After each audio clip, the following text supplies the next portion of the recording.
แดนและแคว้นเขตขามใสจะงามเท่าเสบางเหียงน้ำใสยิ่งเหลือหมู่เหือล่องลอยไหลเลียงลีขีนแกงเสบางเหียงเพียงได้สมก็ยังสมใจน้ำเสก็ใสไหลเย็นเห็นป่าล่องลอยเป็นหมู่กันมาตามภาษาแสนสุขสดใสข้ามเสบางเหียงก็มีพวงงามพวงใหญ่ได้สมแล้วแสนสุขใจหาถิ่นใดใสจะเบียบาน โอ้โนเสบางเหียงนี่เอ่ยแสนงามเกินจะเปรียบเป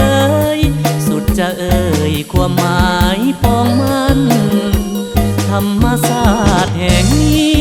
เหมือนมีมนต์ฟ้าเสกสรรดังน้ำไหลจากสวรรค์สวนให้ฝันยามสมสุขใจโอ้เสบางเหียงเมื่อยามฝนนองน้ำเต็มล้นสองฝั่งคลองยามเลี้ยวมองน้ำนองหลั่งไหลเมื่อยามน้ำลงก็คงเหลือแต่หินไว้ทิวทัศน์ป่าดงแห่งใดใสจะงามเท่าเสบางเหียง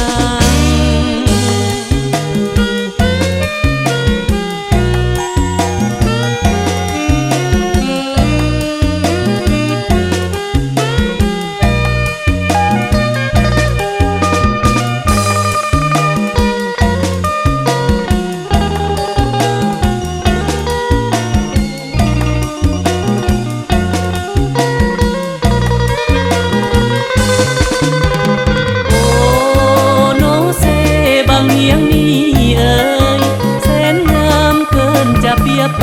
ยสุดจะเอ่ยความหมายปองมันธรรมศาสตร์แห่งนี้เหมือนมีมนต์ฟ้าเสกสรรดังน้ำไหลจากสวรรค์สวนให้ฝันยามสมสุขใจโอ้เสบางเหียงเมื่อยามฝนนองน้ำเต็มล้นสองฝั่งคลองยามเลี้ยวมองน้ำนองหลั่งไหลเมื่อยามน้ำลงก็คงเหลือแต่หินไว้ทิวทัศน์ป่าดงแห่งใดใสจะงามเท่าเส